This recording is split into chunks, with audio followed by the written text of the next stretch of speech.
Good evening everyone, good evening, नमस्ते नमस्ते सभी को।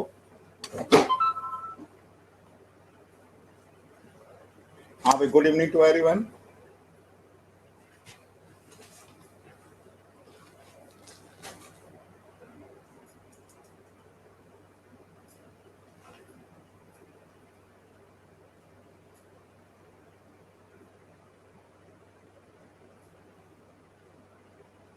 राहुल सर मेरे ख्याल में छुट्टी पे होंगे।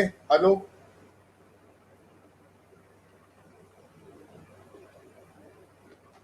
राहुल सर छुट्टी पे होंगे आपके?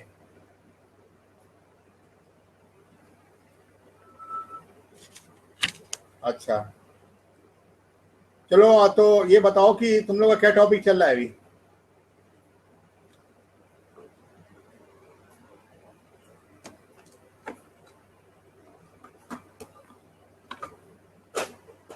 रे ऑप्टिक्स चल रहा है, चलो ठीक है।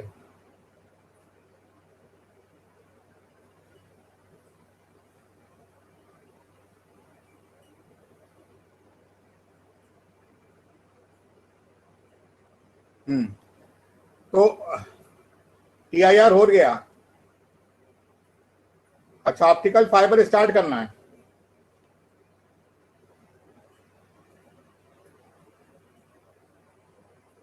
और कहाँ था, और क्या कर लिया? और क्या कर लिया बेटा?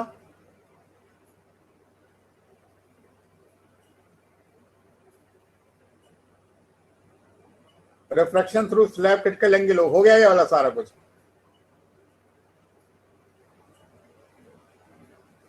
टोटल इंटरनल रिफ्लेक्शन हो गया। अच्छा ठीक है ठीक है, चलो टू देख लेते हैं। बेटा क्रिटिकल एंगल कंप्लीट कर लिया? अच्छा ठीक है, तो चलिए आपका जो है रिफ्लेक्शन ऑफ लाइट आपने प्लेन सरफेस कर लिया, इसका मतलब। अच्छा, reflection of light spherical surface हो गया। Reflection of light spherical surface, spherical mirror हो गया। Spherical mirror, spherical mirror, spherical mirror, convex mirror, concave mirror हो गया। अरे कुछ लोग नो बोल लो, कुछ लोग यस बोल लो, बताओ बेटा।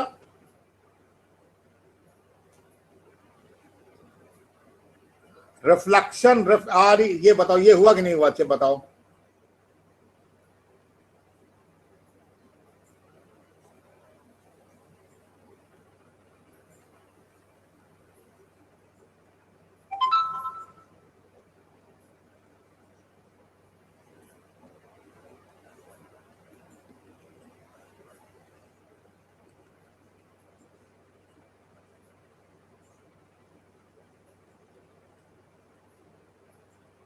ये हो गया ये वाला? अच्छा ठीक है, चलो ओके।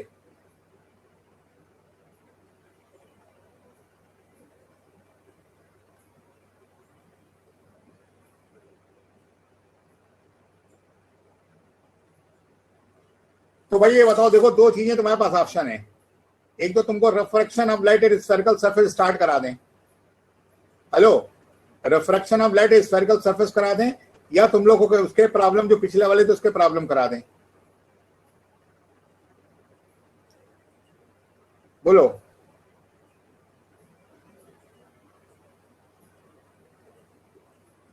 ऑप्टिकल फाइबर में कुछ एक्स्ट्रा नहीं बचा बेटा उसके अंदर। ऑप्टिकल फाइबर में कुछ कुछ खास नहीं है। स्फेरिकल मिरर रिमझिम, ये तो कह रहे हैं स्फेरिकल मिरर हो गया, तुम लोग कह रहे हो स्फेरिकल मिरर, तुम तो कह रहे हो गया।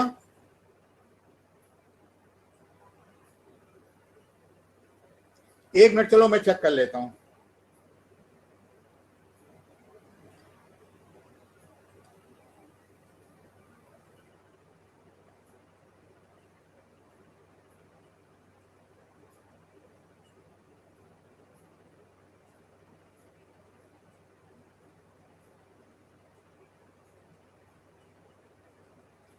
अच्छा, प्रिज्म हो गया नहीं तुम लोग का? प्रिज्म, प्रिज्म हो गया, प्रिज्म।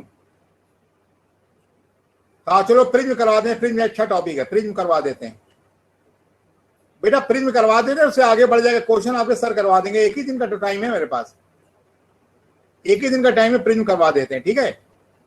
चलो हेडिंग डालो।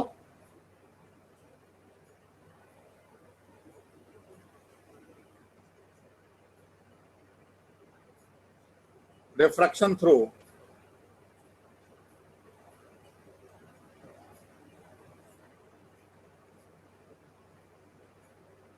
Refraction through prism.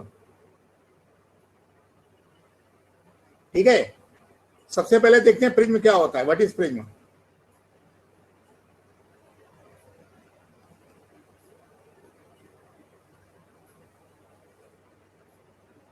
प्रिज्म कैसा होता बताओ? प्रिज्म कैसी डिवाइस होती है? बोलो, प्रिज्म क्या करती है? It is a refracting device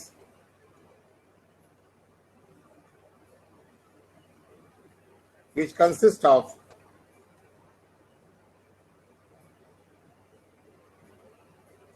minimum two refracting surface.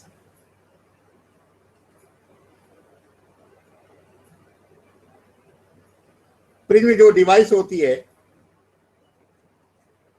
Prism क्या होता है तो फिर से लिख देते हैं। चलो भाई, जिन्हों को थोड़ा सा तुम लोग को थिकनेस का प्रॉब्लम, थोड़ा सा थिकनेस बढ़ा देते हैं।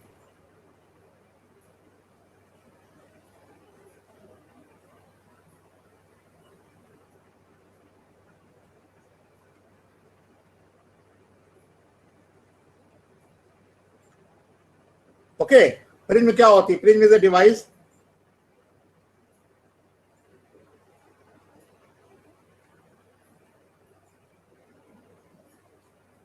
which consists of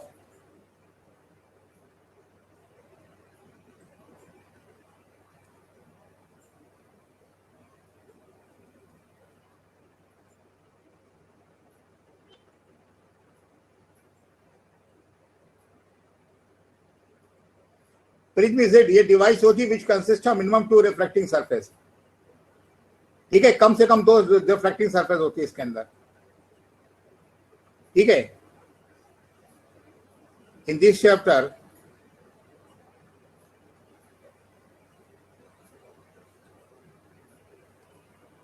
we have to deal with triangular prism.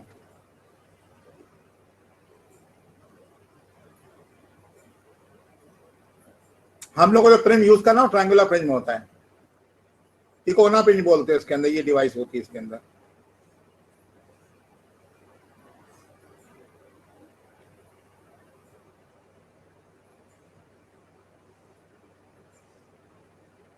ये प्रिज्म डिवाइस होती है।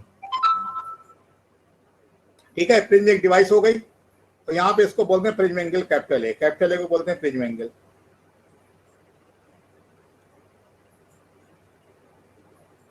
ओके, इसमें एक सरफेस ये वाली होती है तुम्हारी।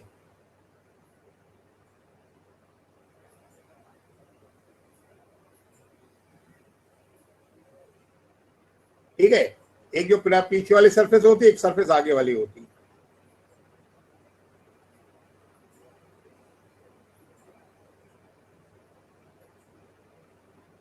ठीक, और एक ये बेस होता है।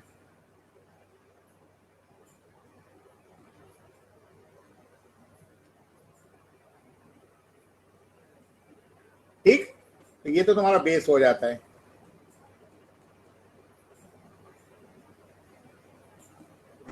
ठीक है, ये तुम्हारा बेस हो जाता है। इसको बोलते हैं हम लोग, ग्रीन वाले को, फर्स्ट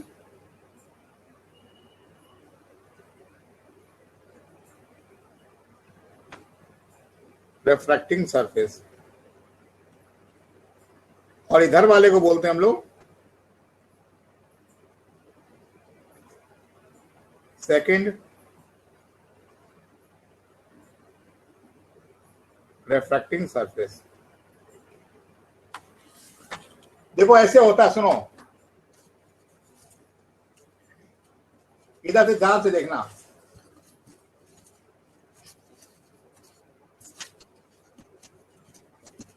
जैसे तुम्हारी ये बना नहीं दो सरफेस,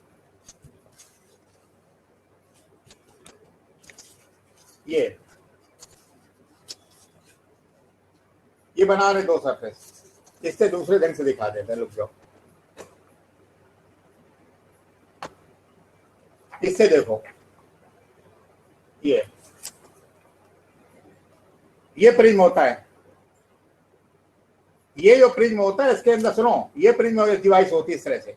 ये पहली रिफ्लेक्टिंग सरफेस होती है, ये तुमको दिखाई दे रही है ना ये वाली, ये पहली रिफ्लेक्टिंग सरफेस होती है, और ये जो होती है सेकेंड रिफ्लेक्टिंग सरफेस होती है।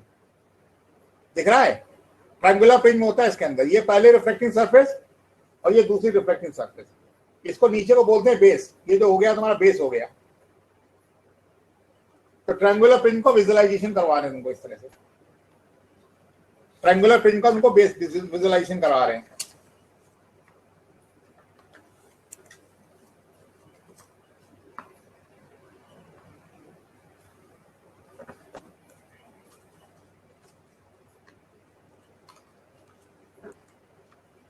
देखो इस तरह से, ये ट्रायंगुलर प्रिज्म है, ये तुम्हारी पहली रिफ्लेक्टिंग सरफेस हो गई, ये तुम्हारा बेस हो गया, और ये तुम्हारी दूसरी रिफ्लेक्टिंग से। इस तरह से होता है ट्रायंगुलर प्रिज्म। समझ में आ रहा है? तो ये ट्रायंगुलर प्रिज्म इसको बोलते हैं हम लोग, ठीक है। ये जो प्रिज्म है कैपिटल प्रिज्म एंगल होता है, ओके। इसको नाम होता है रिफ्रैक्शन,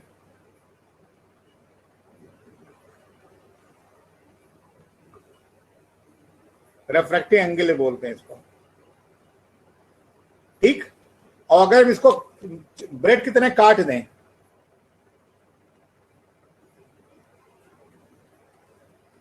ब्रेड कितने स्लाइस काट दो इस तरह से, और एक स्लाइस निकाल लो तुम यहां पे,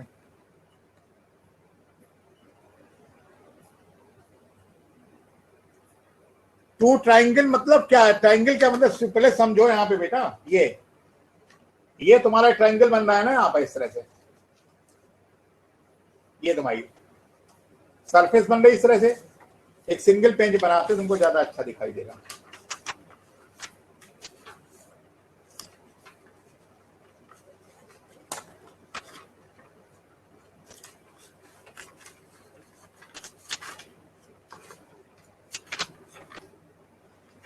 देखो ये वाला, देखो ये ट्रायंगल की शेप बन गई तुम्हारी, ये वाली,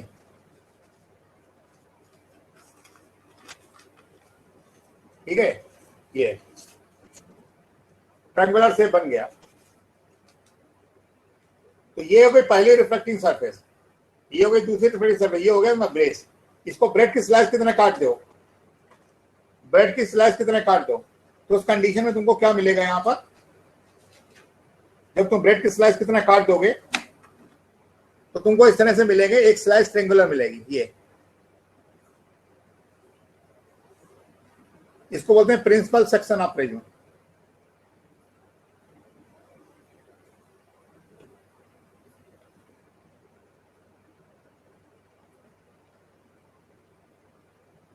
ठीक है, ओके। ये प्रिंसिपल सेक्शन, बहुत सारे तुमने प्रिज्म को ब्रेड की स्लाइस कितने काट दिया तो एक ट्रायंगुलर सेक्शन निकल के आया, उसको बोलते हैं principal section of the prism. ये होता है प्रिज्म एंगल कैपिटल ए।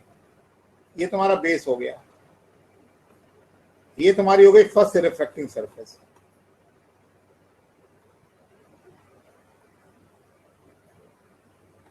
ये तुम्हारी हो गई सेकंड रिफ्लेक्टिंग सरफेस,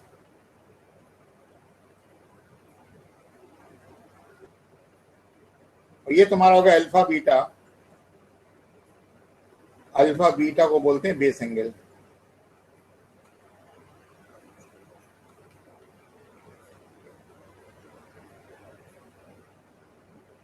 तो समझ में आ गया क्या होता है?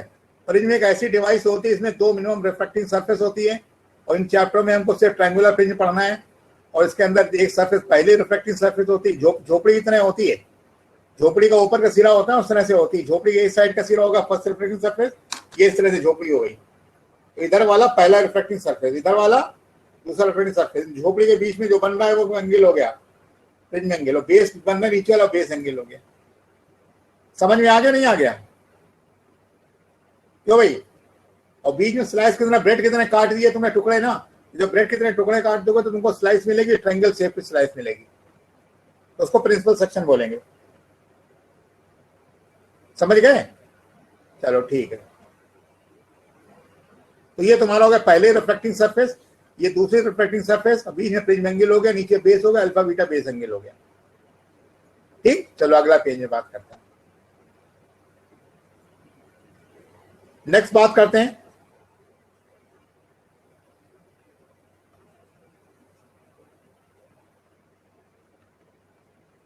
रिफ्रैक्शन थ्रू प्रिज्म में। देखो ये तुमने प्रिज्म का ये ले लिया प्रिंसिपल सेक्शन, ये पहला एंगल है, यहां से एक रे आई, यहां पर इंसिडेंट रे आ गई, यहां पे तुमने यहां नॉर्मल ड्रॉ कर दिया, इंसिडेंट रे आई, तुमने यहां नॉर्मल ड्रॉ कर दिया। नॉर्मल ड्रॉ करने के बाद यहां पे एंगल ऑफ इंसिडेंस बना, इसको I1 बोलते हैं, इसको बोलते हैं I1। रे यहां से रिफ्लेक्ट कर गई, ये रिफ्लेक्टेड रे हो गई, उसका तुमने यहां फिर नॉर्मल ड्रॉ कर लिया, ठीक, और रे इसके बाद फाइनली जाके यहां से निकल गई बाहर, इधर से रे फाइनली निकल के बाहर चली गई। तो रिफ्रैक्शन थ्रू प्रिज्म में ये तुम्हारी इंसिडेंट रे हो गई,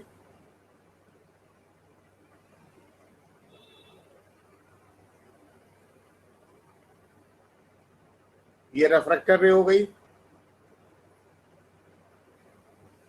इसको बोलते हैं इमर्जेंट रे।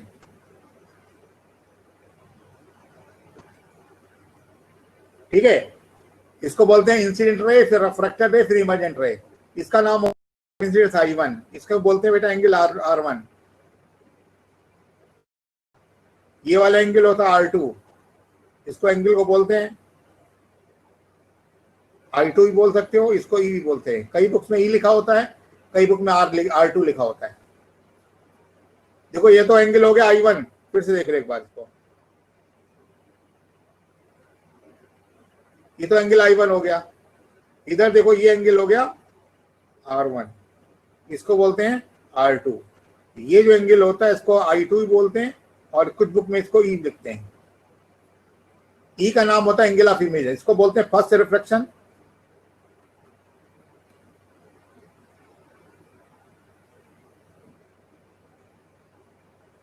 इसको बोलते हैं सेकंड रिफ्लेक्टिंग सरफेस।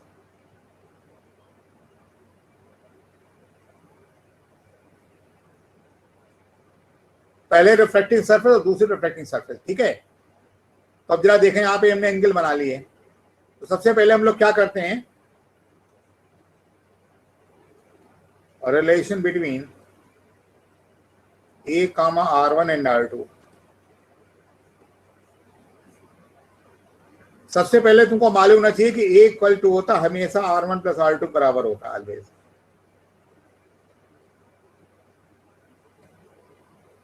ज्योमेट्री से तुम लोग प्रूव कर सकते हो, proof can be proved bye geometry.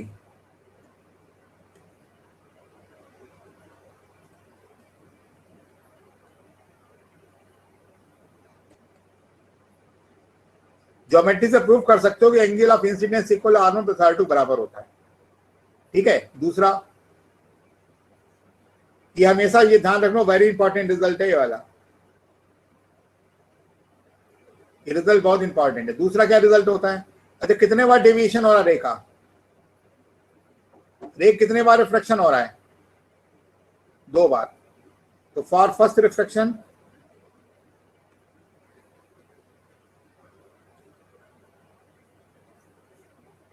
Deviation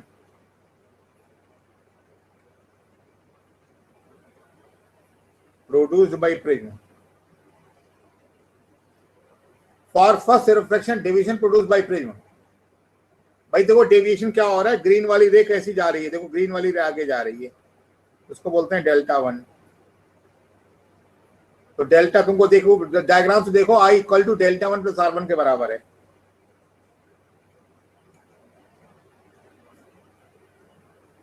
I1 equal to R1 plus delta 1 है, तो डेल्टा 1 इक्वल टू हो गया I1 माइनस R1, ठीक है। पहली बार डेविएशन जो रे से रे का हो रहा है, एक बार पहले का हो रहा है, तो I1 की वैल्यू R1 और डेल्टा 1 के बराबर है। तो तुम देख रहे हो पहली बार जो डेविएशन हुआ, डेविएशन की वैल्यू हो जाती है I1 minus R1। For second deviation, for subsequent reflection,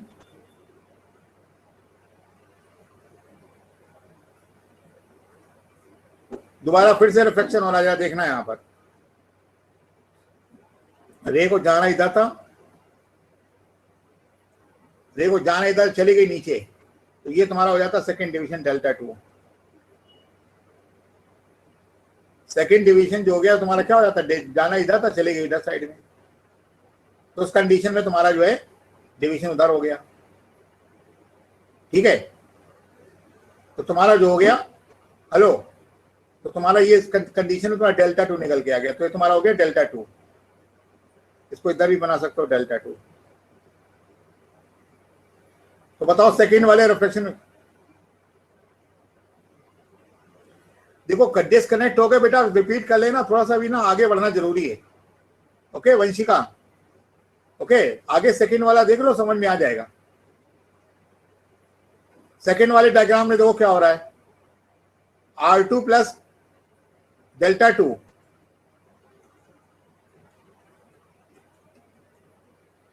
तो डेविएशन 2 इक्वल टू होता है I2 माइनस R2। तो सेकेंड डिवीजन में दोबारा डिवीजन हो रहा है डेल्टा टू का। ठीक है, 2 बार डिवीजन हो रहा है।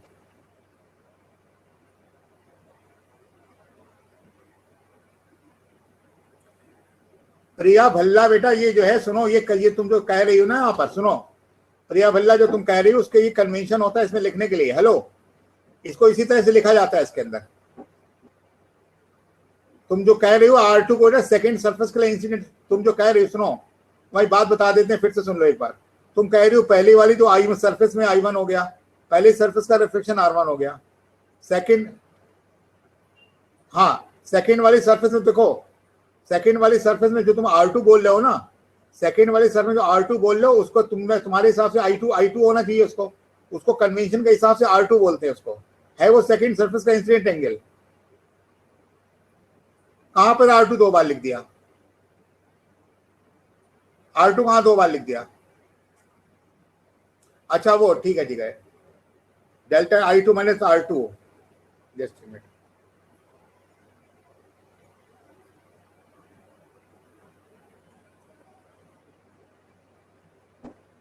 हाँ भाई, तो मैं पहले तो ये जो है, हेलो भाई, सबसे पहले प्रिया तुम्हारा डाउट क्लियर कर दें।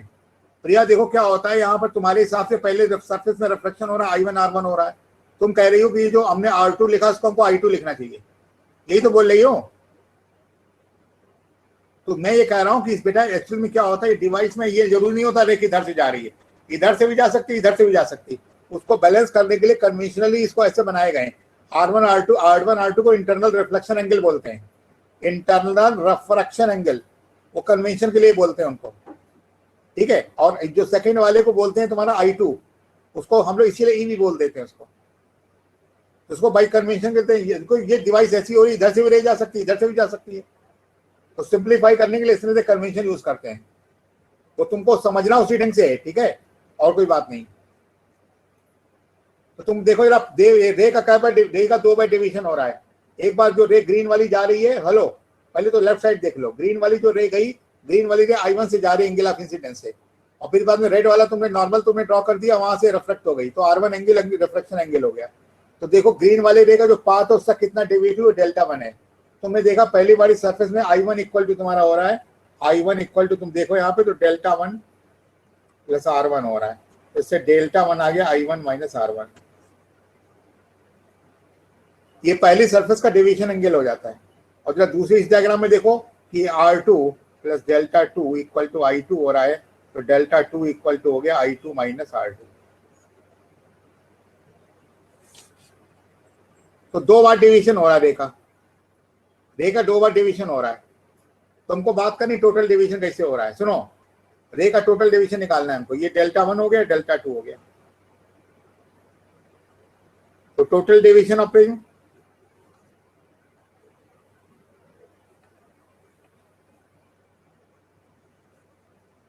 डेल्टा टोटल इक्वल टू होता है डेल्टा 1 प्लस डेल्टा 2, तो होता है I1 minus R1 plus I2 minus R2। इसको ले सकते हो I1 plus I2 minus R1 plus R2। तो डिवीजन क्या लिख सकते हो, I1 प्लस I2 माइनस ए।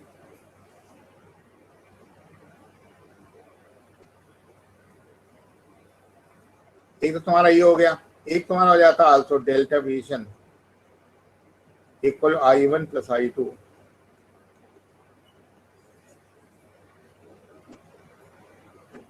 क्योंकि तुमको पता है as R1 plus R2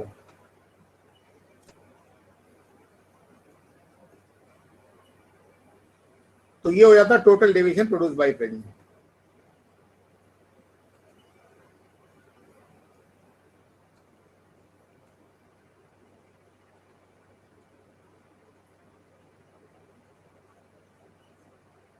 prism का जो टोटल डेविएशन प्रोड्यूस हो रहा है delta equal I1 plus I2 minus से होता है। डायग्राम जरा फिर से देख लो, टोटल डेविएशन कैसे दिखाया जाता है, ध्यान से देखना।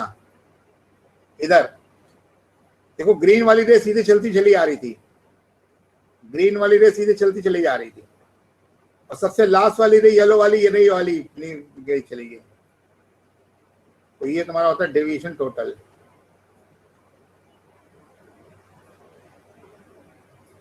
Total deviation produce by prism जो होता है वो होता है deviation total equal to delta 1 plus delta 2, और इसकी वैल्यू तुमको हमने बताई, इसकी वैल्यू जो होती है वो होती है I1 प्लस I2 माइनस ए। ठीक है, total deviation produce by prince का फिर डायग्राम देख लो जरा।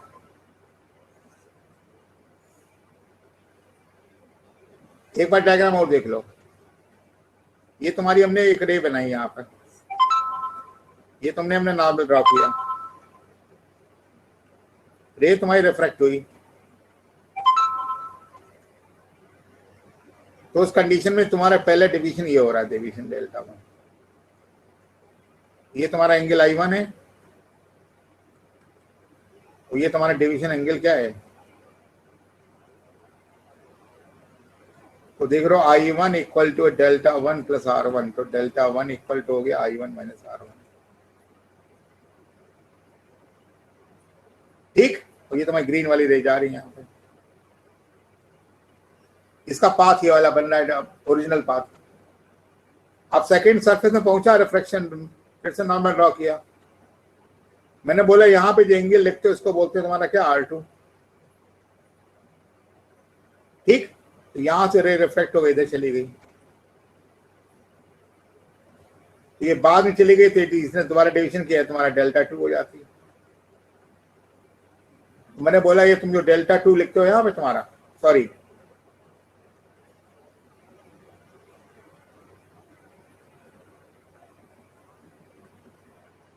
ये तुम्हारा हो गया I2, इसको लिखते हो E। अब इसका जो ओरिजिनल पाथ था, ये वाला पाथ था ओरिजिनल, यहाँ चले गए, इसको बोलते हैं डेल्टा 2, ये भी जाते डेल्टा 2, ये दोनों मिला के होते डेल्टा टोटल। यहाँ पे देखो R2 plus delta 2 equal to I2 है, तो डेल्टा 2 इक्वल टू होता I2 माइनस R2।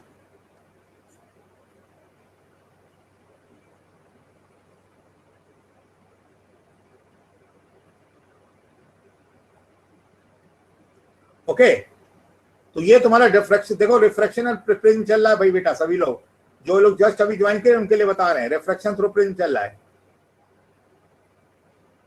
तो रिफ्रैक्शन में डेविएशन सेकंड वाली सरफेस में हो गया I2 plus R2, sorry I2 minus R2। ये मैंने डिवीजन करा दिया खाली तुम लोग को, देख लो कोई डाउट तो नहीं इसके अंदर, किसी को कोई डाउट हो पूछ लो दोबारा।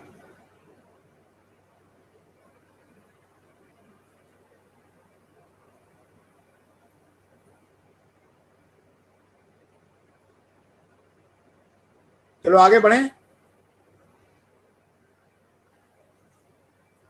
आगे बढ़ते हैं। Next one,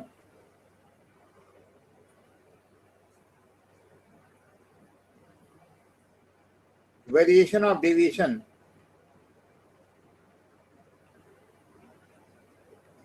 produced by prism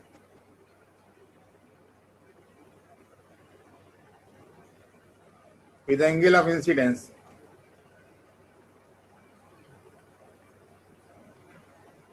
I1। Variation of deviation produced by prism with angle of incidence I1। देखो we know that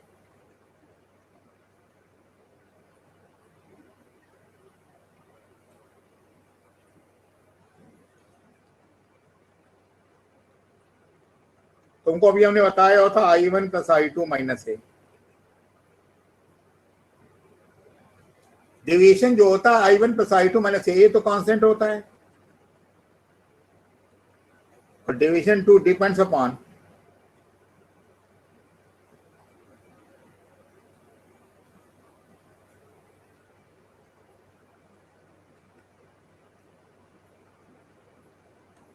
so we can say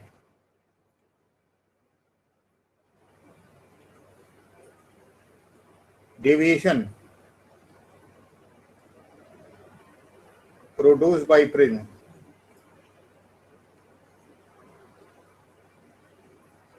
depends upon I1 as deviation I1 का graph draw कर लो।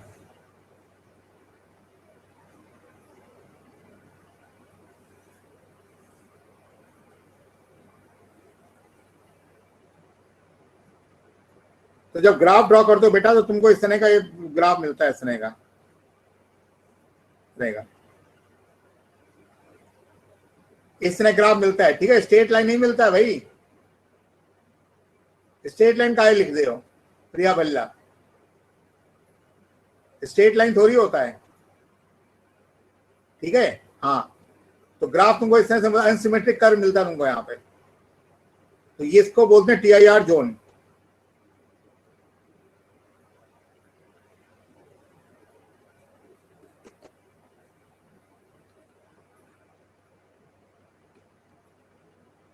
पहले तो तुमको कोई कोई कोई रे ही नहीं मिलेगी। अगर इंसिडेंस यहाँ पे तुम स्टार्ट कर रहे हो, यहाँ पे I1 बराबर 0 है, यहाँ पे I1 बराबर 90 है, तो अगर I1 को 0 से 90 तक बढ़ा रहे हो ना, तो तुमको कोई भी शुरुआत में कोई रे ही नहीं मिलती। डेविएशन पहले क्या हो रहा है, पहले कम हो रहा है, तो यहाँ पे मिनिमम हो जाता है। डेविएशन जो होता है कम होते होते पहले कम होता है, बढ़ता जाता है, इसको बोलते हैं डेल्टा मिनिमम। यहां लिखोगे as I1 increases from 0, so initially TIR takes place, so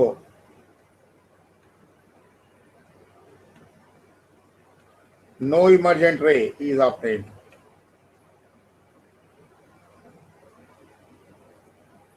शुरुआत में जब तुम I1 को बढ़ाते हो ना 0 से, जब तुम एंगल I1 को धीरे धीरे बढ़ा रहे हो ना, तो शुरुआत में तुमको कोई इमर्जेंट रे नहीं मिलती।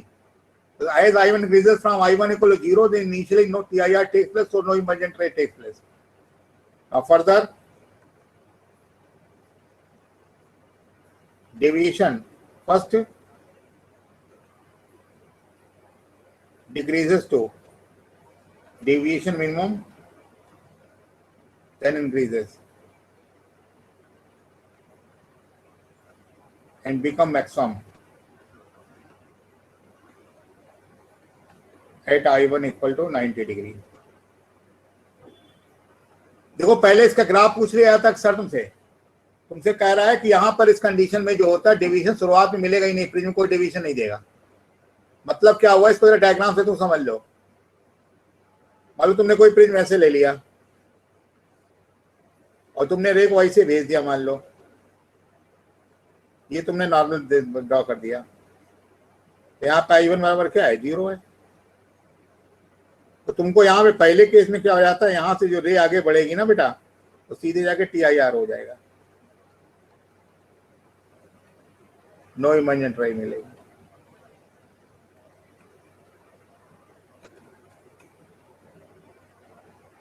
शुरुआत में थोड़ी देर तक कोई इमर्जेंट रे ही नहीं मिलती, और ये जो एंगल होता है 90 डिग्री वाला, अगर तुमने रे ऑफ लाइट को यहां से भेज दिया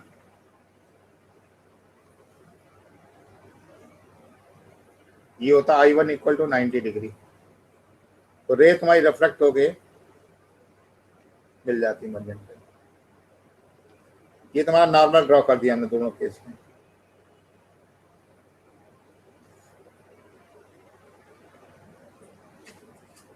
तो मेरा मतलब ये है कि I1 इक्वल टू 0 है जब I1 इक्वल टू 90 है, ठीक है। तो इस कंडीशन में नो इमरजेंट रे, यहाँ पे तुमको जो है डेविएशन जो होता है मैक्सिमम मिलता है, मैक्सिमम डेविएशन मैक्सिमम मिलता है यहाँ पे। पिछला वाला पेज जरा एक बार फिर से देख लो। मैंने बोला जैसे जैसे एंगल ऑफ इंसिडेंस बढ़ाते हो ना, जैसे जैसे एंगल ऑफ इंसिडेंस बढ़ाओगे पहले डेविएशन एंगल कम होगा और कम होने के बाद फिर बढ़ना स्टार्ट करेगा और फिर बढ़ते बढ़ते मैक्सिमम हो जाता है। तो तुमको पहले यहाँ डेविएशन मिनिमम मिलता दिखाई देता है, ठीक। तो ये होता है angle of incidence I for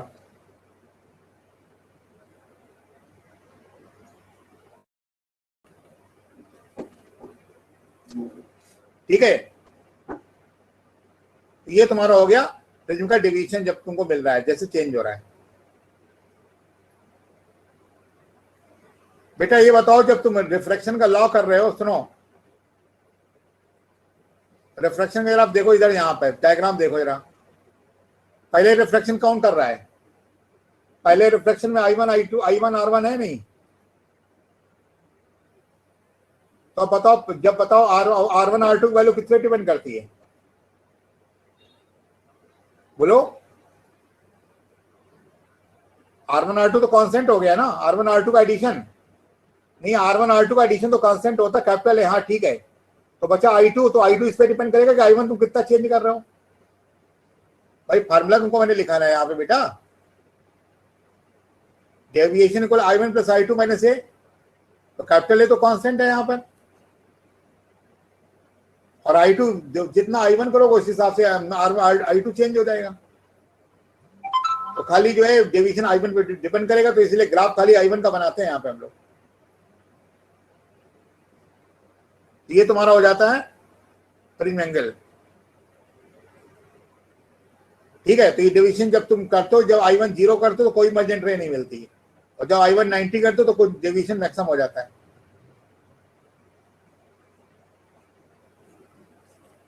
next आती है condition.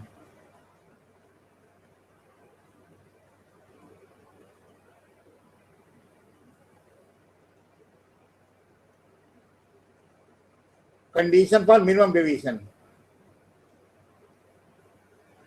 We know deviation equal to I1 plus I2 minus A, or deviation equal to I1 plus I2 minus R1 plus R2. We can show a prism gives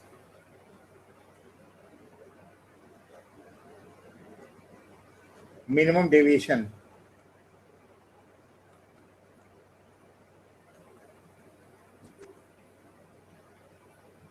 when I1 equal to I2, R1 equal to R2. ये बेटा आपको याद रखना है, इसका derivation आपके course में नहीं है। डेविएशन जब भी मिनिमम होगा तो I1 I2 बराबर हो जाएगा, ध्यान रखो।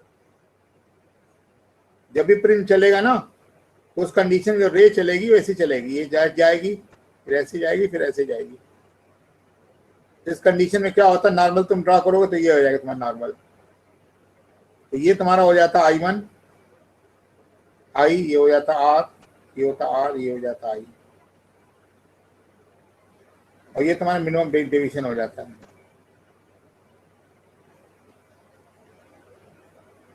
इसको I मान लेते, इसको R मान लेते हैं। तो जब भी मिनिमम डेविएशन होगा तो उस कंडीशन में जो I equal to I1 I2 के बराबर हो जाएगा और R1 R2 के बराबर हो जाएगा। तो ये मिनिमम डेविएशन की कंडीशन हो जाती है। At deviation I1 plus I2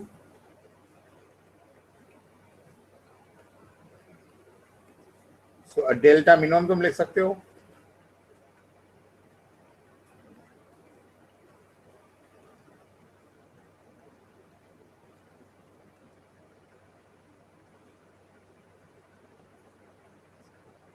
2i minus 2r लिख सकते हो।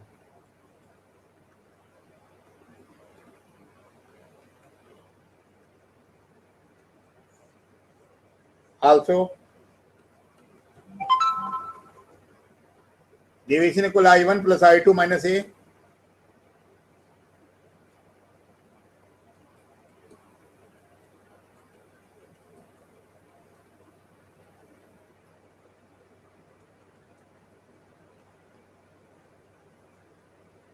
ठीक है, तो डेविएशन मिनिमम हो गया, डेविएशन मिनिमम 2i, तो i इक्वल टू हो गया a plus delta m upon 2।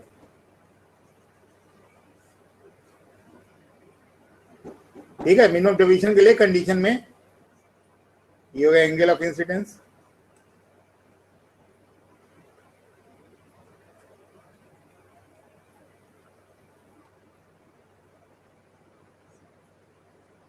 ये हो गया angle of incidence at minimum deviation.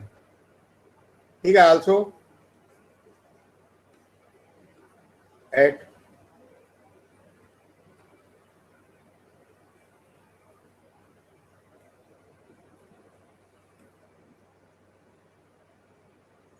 a equal to r1 plus r2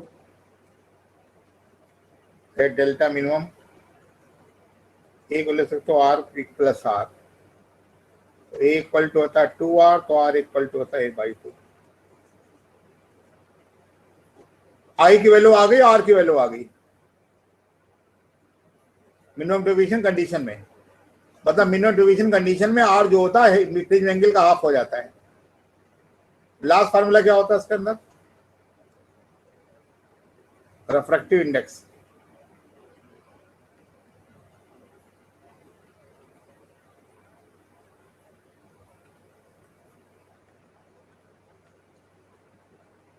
refractive index for material of prism mu equal to होता है sine i over sine are.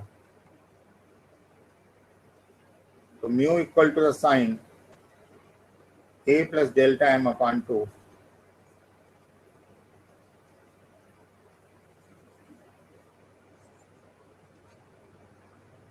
ये condition में होता है, इसको होता है prism formula.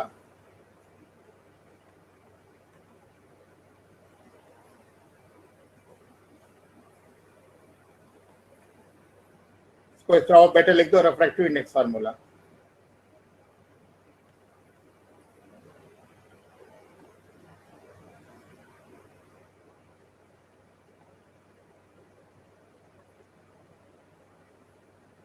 Mu equal to हो गया sine a plus delta m upon 2 upon sine a/2।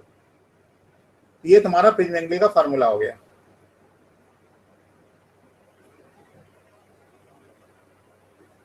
हाँ भाई देखो ये राइट, फिर से एक बार ध्यान से चेक कर लो, किसी जगह कोई डाउट हो।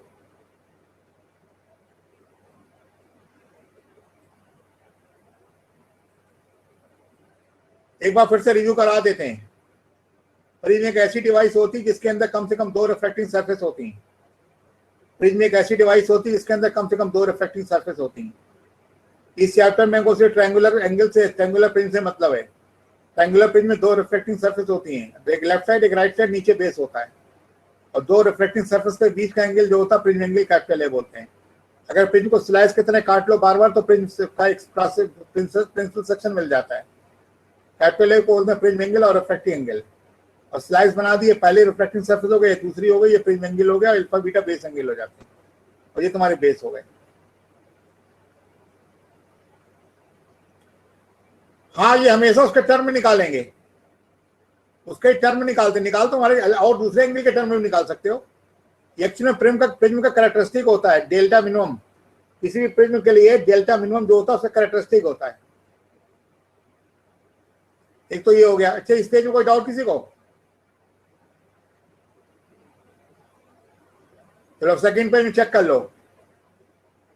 इस डायग्राम में बताया था तुमको प्रिज्म कैसे रिफ्लेक्शन हो रहा है। I1 क्या है, R1 क्या है, डेल्टा 1 क्या है, डेल्टा 2 क्या है, R2 क्या है, I2 क्या है, देख लो।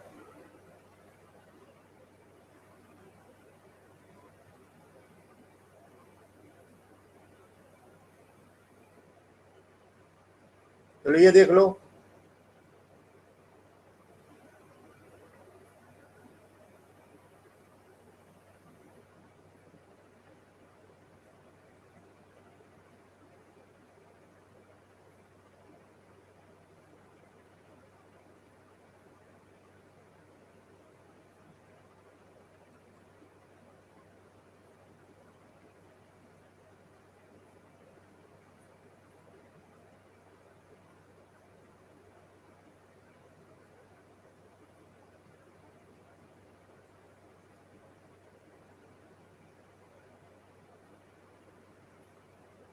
ठीक है, चलो अब कुछ क्वेश्चन करा देते हैं।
देखो जरा फार्मूला लिस्ट समझ लो जरा, ये वाली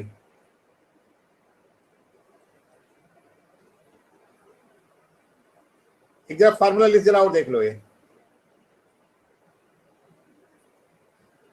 देख लो, I1 क्या है, R1 क्या है, डेल्टा 1 क्या है, डेल्टा 2 क्या है, R2 क्या है, डिवीजन क्या है, इमरजेंट रे क्या है, इंसिडेंट रे क्या है, सब चेक कर लो।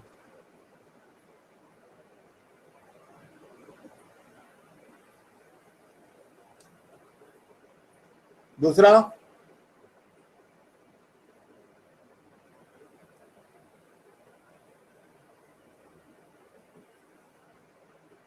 डिवीजन प्रोड्यूस बाय डेल्टा 1 होता है I1 माइनस R1, डेल्टा 2 होता है I2 minus R2, division total होता है डेल्टा 1 प्लस डेल्टा 2।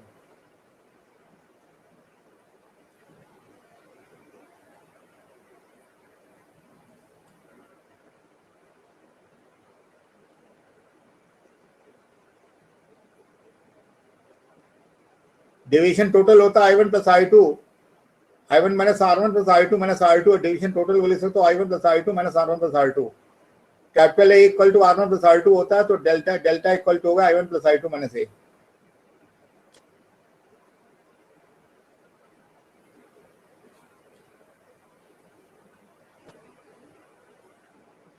ये मिनिमम डिवीजन कंडीशन देख लो। जब मिनिमम डिवीजन होगा तो R1 R2 R1 I1 equal to I2 हो जाएगा, R1 इक्वल टू R2 हो जाएगा। ठीक है,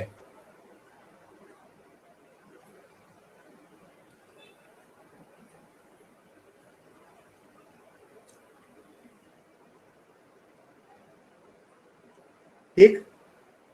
ये होता refractive index of the prism.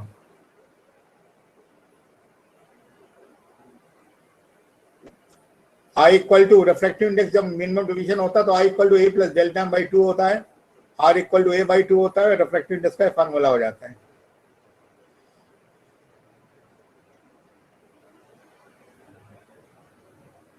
कहाँ थीटा शो किया है, रुक जाओ।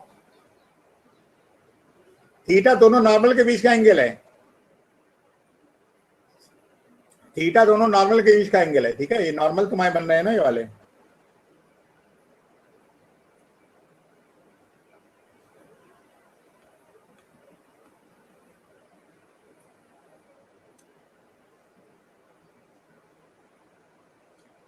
ये रिफ्रैक्टिव इंडेक्स हो जाता है। ओके, अगला देखो जरा।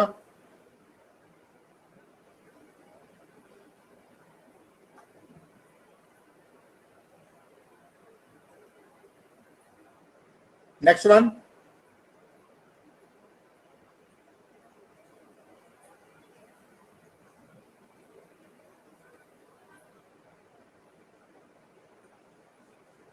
तीन pin formula. Prism angle capital A,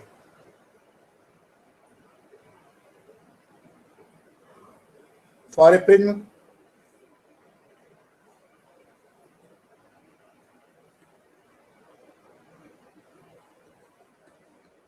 A less than 10 degree,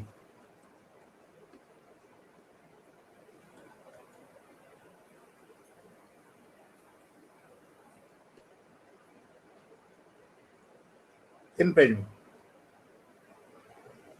For this,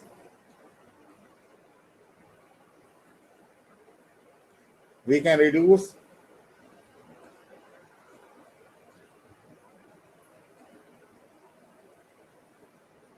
refractive index formula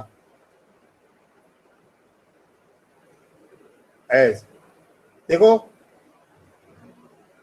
prism के लिए रिफ्रैक्टिव इंडेक्स फार्मूला हम रिड्यूस कर रहे हैं, हमको मालूम है डिवीजन इक्वल टू होता है म्यू इक्वल टू होता है साइन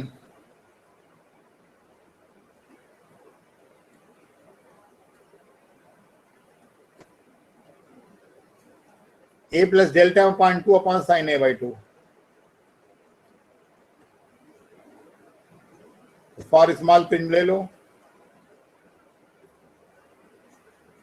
तो ये हो जाएगा तुम्हारा, इसको लिख सकते हो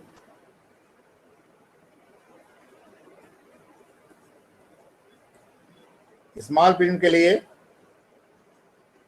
ए स्मॉल होता है तो साइन थीटा को तुम करीब करीब थीटा ले सकते हो, साइन थीटा थीटा एंगल बराबर हो जाता, तो ये तुम्हारा 2 से कैंसिल हो गया।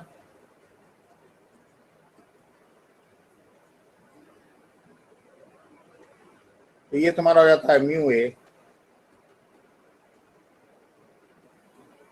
तो ए इंटू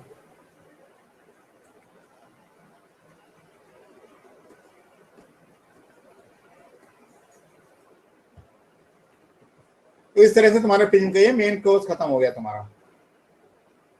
डिवीजन कर लो, इसका क्वेश्चन करा देते हैं कुछ, ठीक है 1 सेकंड का समय दो जरा, डिवीजन को 1 सेकंड के अंदर कोई डाउट हो पूछ लो, क्वेश्चन कराने जा रहे हैं जरा।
हाँ, जिसमें 8 10 डिग्री से कम होता है उसको नहीं बेटा, जिसके अंदर प्रिज्म एंगल 10 डिग्री से कम होता है उसको थिन प्रिज्म बोलते हैं। इसमें प्रिज्म एंगल 10 डिग्री से कम होता है उसको थिन प्रिज्म बोलते हैं, ठीक है।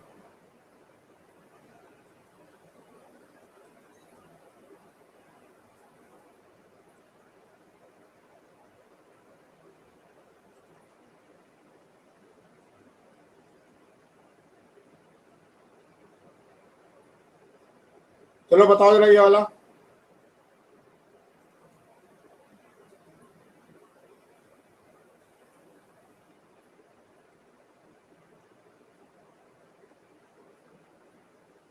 कह रहा है तुम्हारा a thin prism of 6 degree is made of the material of refractive 5/3, the deviation caused by it is, बताओ बताओ कितना हो, कौन सा ऑप्शन होगा। कॉपी निकाल लो सभी लोग,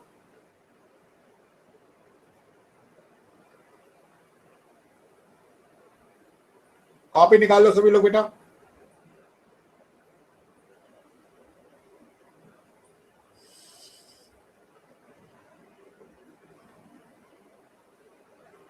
कौन सा ऑप्शन होगा?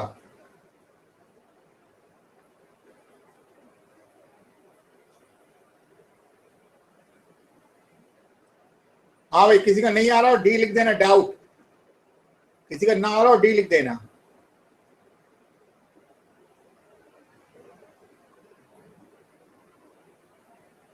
A thin pinch में आप लोग 6 degree made of a metal rotate 5/3। क्या भाई अभी बताया ना मैं आपको? Hello, delta M equal to A into mu minus 1।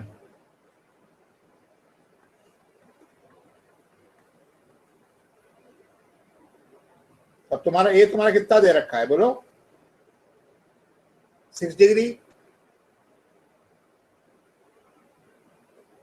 ये तुमको दे रखा 5/3, 6 इंटू,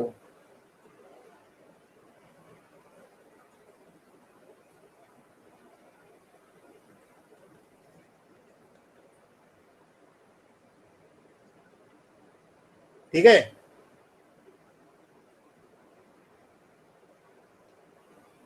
ओके, चलो नेक्स्ट वाला।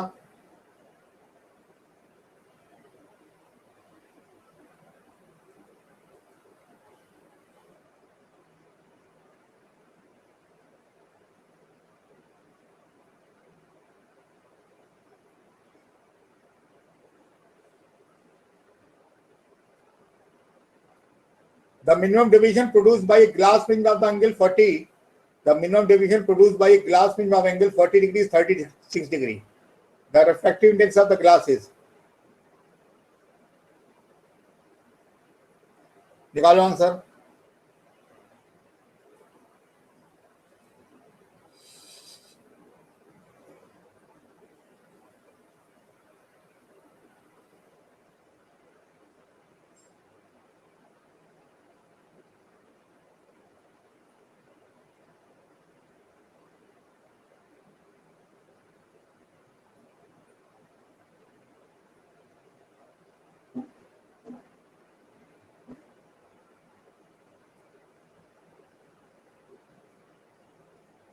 The minimum deviation produced by a glass fringe of 40 degree is 36, 43, the refractive index of the glass is। बताओ।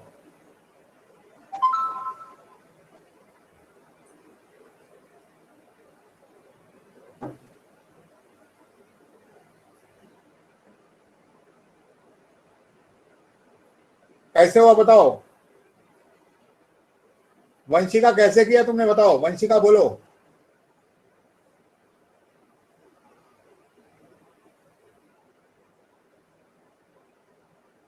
देखो, mu equal to sine A plus delta upon 2 upon sine a/2।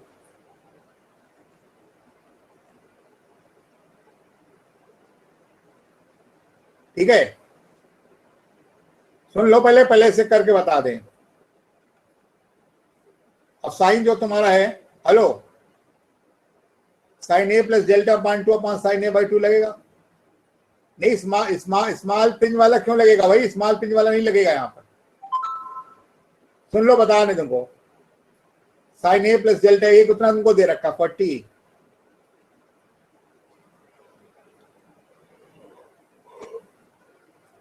Plus 36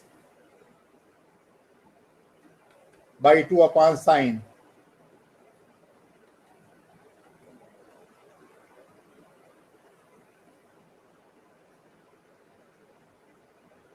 तो कितना निकल आया बताओ यार तुम्हारा? ये साइन 20 आ गया।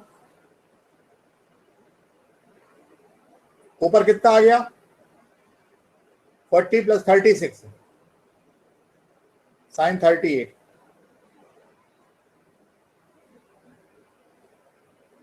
ओके, अब साइन 38 अपॉन साइन ये आ गया तुम्हारा। ठीक है, अब देखो यहां पर सुनो, ऊपर भी साइन है नीचे भी साइन है। ऊपर भी साइन है नीचे से, इसको हम लोग 38 अप्रोक्सीमेटली 38/20 ले सकते हैं। तो हो जाएगा 19/10।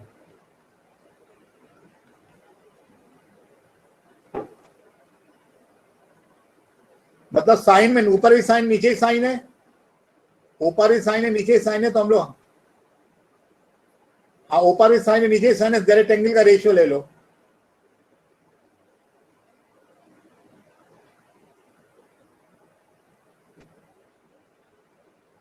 ठीक है,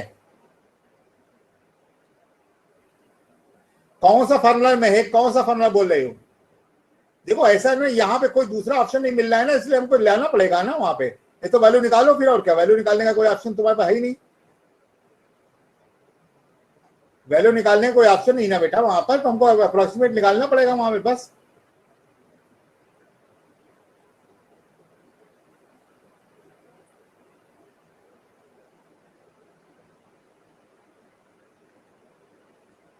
चलो ये बताओ,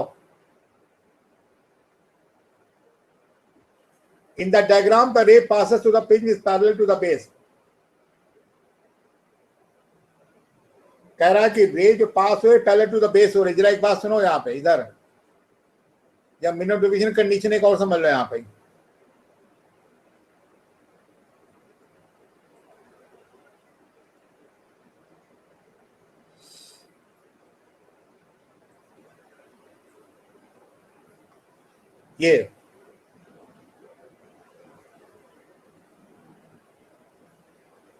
ये रेस के पैरेलल हो जाती है।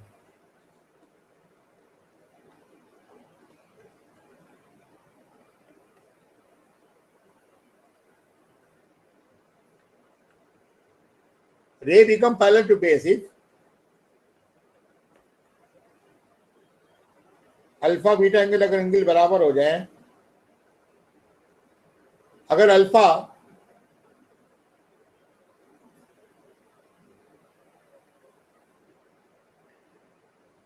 हाँ तो ठीक है ना, उसीलिए स्मॉल पिंजरी तो ले लिया हमने। हाँ वो ठीक है, वो ठीक है, करेक्ट है तुम्हारा। अब ये जरा एक पॉइंट छूट गया तो एक्स्ट्रा लिख लेना जरा। जब भी मिनिमम डिवीजन होता है उसका रीजन रे जो बेस के पैरेलल पास हो गया, अगर बेस एंगल इक्वल है, अगर अल्फा बीटा एंगल बराबर हो जाए तो रे जो होती पैरेलल टू द बेस पास होती। तो मेरा कहने का मतलब ये जो क्वेश्चन दिया है ना मैंने आपको,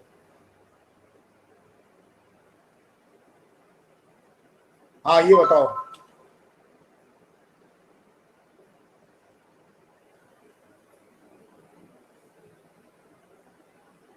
ये नॉर्मल हो गया।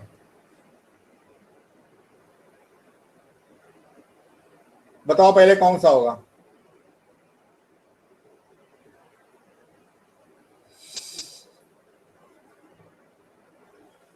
ऑप्शन बोलो। ऑप्शन 4 गलत है तुम्हारा। इसके हिसाब से ऑप्शन 3 आ रहा है।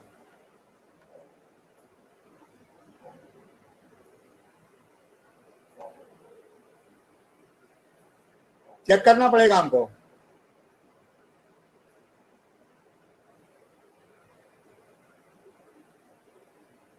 देखो ये तो नॉर्मल हो गया, ये एंगल 90 डिग्री हो गया। नीचे दोनों 40 45 तो 90 हो गया ऊपर वाला। अब ये बताओ, इस कंडीशन में तुमको मालूम है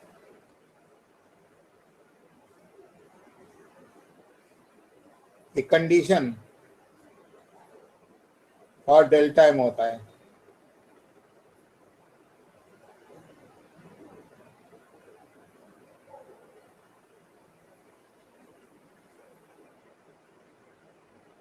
ठीक है, तो तुमको सबसे पहले बताओ ये एंगल कितने कितने होंगे? R plus r equal to 90, तो are equal to 45।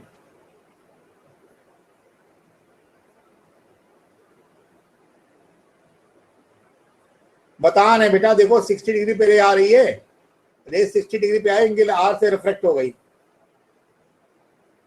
Angle are पे रिफ्लेक्ट हो गई, रे इसके बेस के पैरेलल है, तो कंडीशन मिनिमम डिवीजन भी हो जाएगी। ठीक, मिनिमम डिवीजन में R1 R2 बराबर होते हैं, मान लिया आर प्लस आर है, दोनों इक्वल 90 बराबर हो जाए, तो आर 45 आ गया। Mu equal to sine i upon sine r लगा दो, तो म्यू इक्वल टू साइन, इसके बाद 60, तो √3/2 इंटू 1/√2। तो आंसर आ गया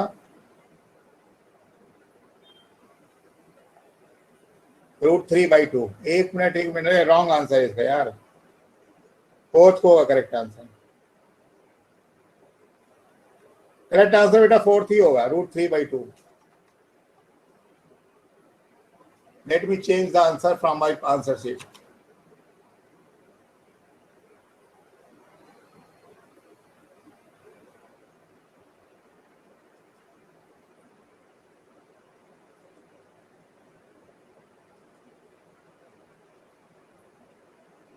तो ठीक है ना, क्या हुआ, अच्छी बात है, अच्छी बात है, करेक्ट तुमने कर लिया। चलो अगला वाला करो।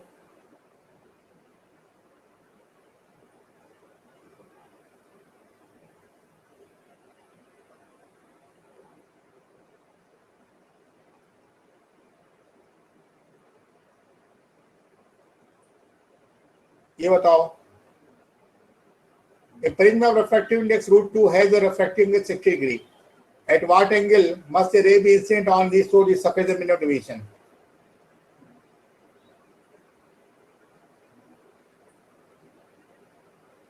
म्यू तुमको दे रखा है, ए दे रखा है, एंगल ऑफ इंसिडेंस पूछ रहा है तुमसे।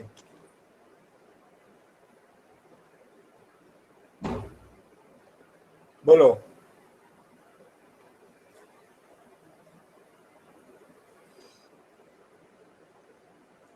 निकालो आंसर।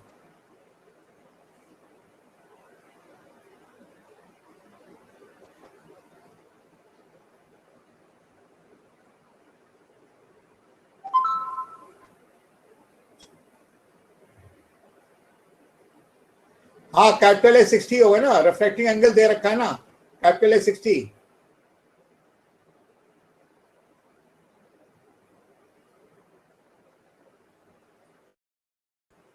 देखो म्यू दे रखा है ना यहाँ पे, स्मॉल प्रिंट वाला नहीं लगाना, स्मॉल प्रिंट वाला।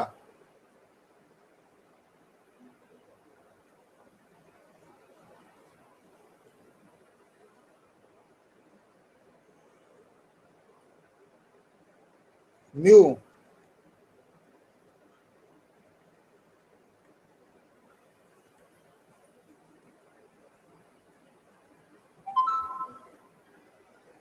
Answer 2 is correct answer, very good, answer 2 correct है।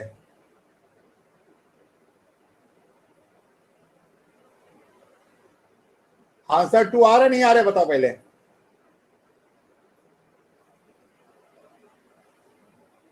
चेक करो आंसर 2 आ रहा नहीं आ रहा है।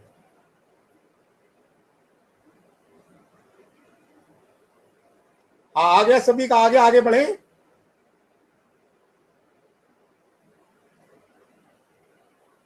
चलो आगे बढ़ते हैं।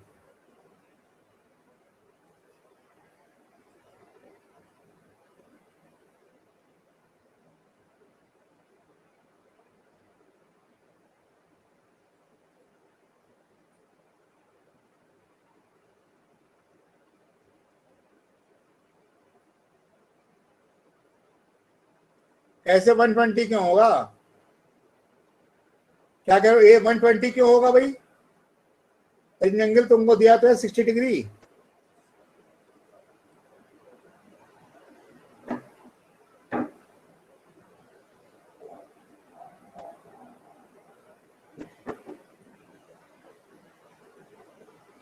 ठीक है,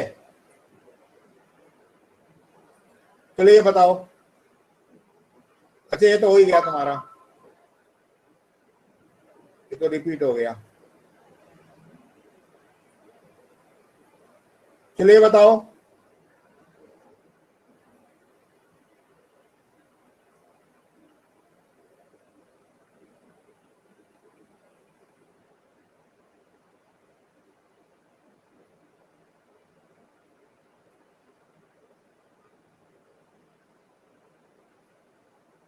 अरे वो तो पिछला वाला तो आ गया ना। देखो सिल्वर प्रिज्म का ये क्वेश्चन इस साल नीट में आया था, इसी तरह का क्वेश्चन इस साल आया था नीट 2020 में।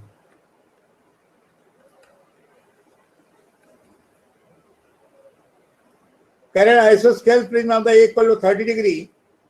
One of its surface silvered light rays fall an angle of incidence 60 degree on the other surface.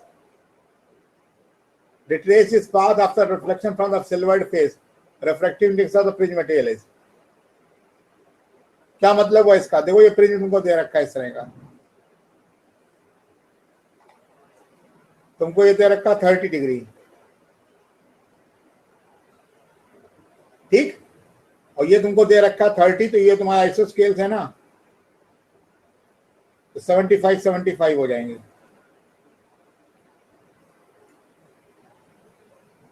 और तुम्हारी रे आ रही तुम्हारी कितने डिग्री पे? ये तुम्हारा नॉर्मल पड़ा हुआ है और तुम्हारी रे आ रही है 60 डिग्री पे।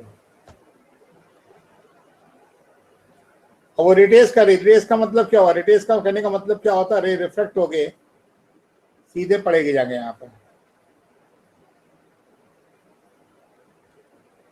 तो इस कंडीशन में जो R2 हो जाएगा वो 0 हो जाएगा, तो रे यहां से रिट्रेस हो गई, वापस आ गई, रिफ्लेक्ट हो गई, क्योंकि ये पॉलिश सरफेस थी।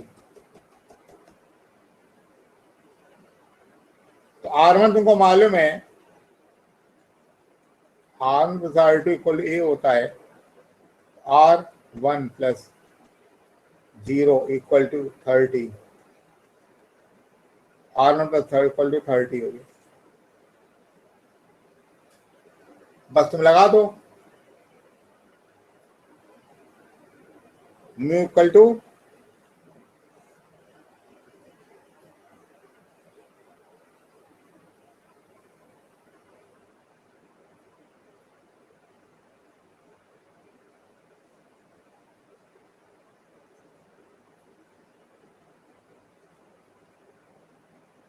अब तुम्हारे यहां से आ गया,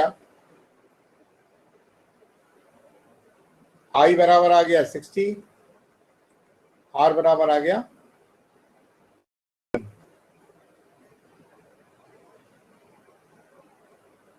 mu equal to sine I1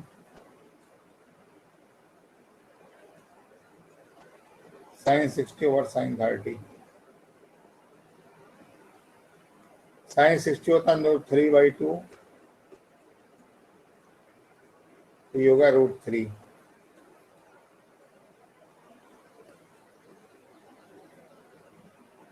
ठीक, तो आंसर 3rd हो जाएगा।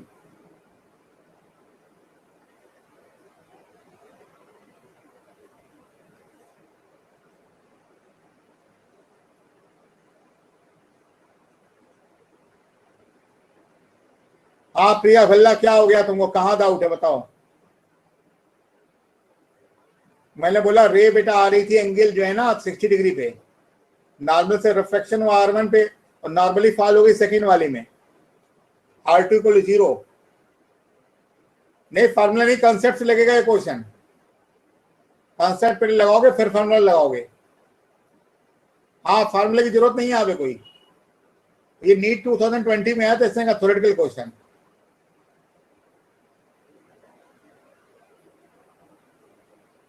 नीट 2020 में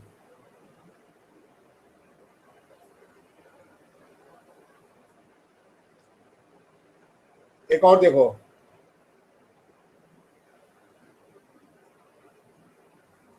कौन सा फार्मूला नहीं यूज करेंगे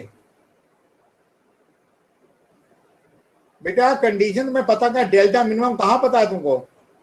जब तुमको डेल्टा मिनिमम मालूम होगा तब म्यू का फार्मूला यूज करोगे ना। जब तुमको डेल्टा मिनिमम पता ही नहीं है तो कंसेप्ट से होगा ना क्वेश्चन ये वाला।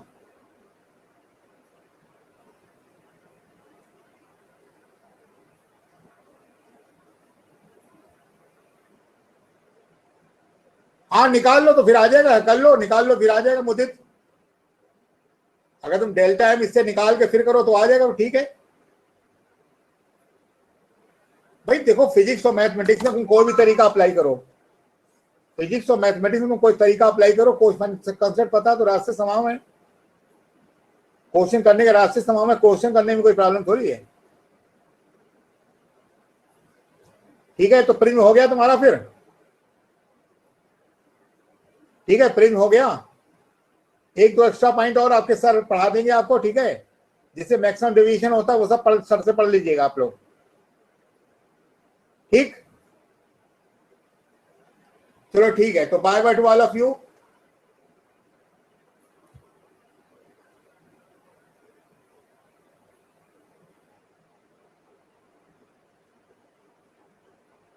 ओके बेटा, okay, bye bye to all of you.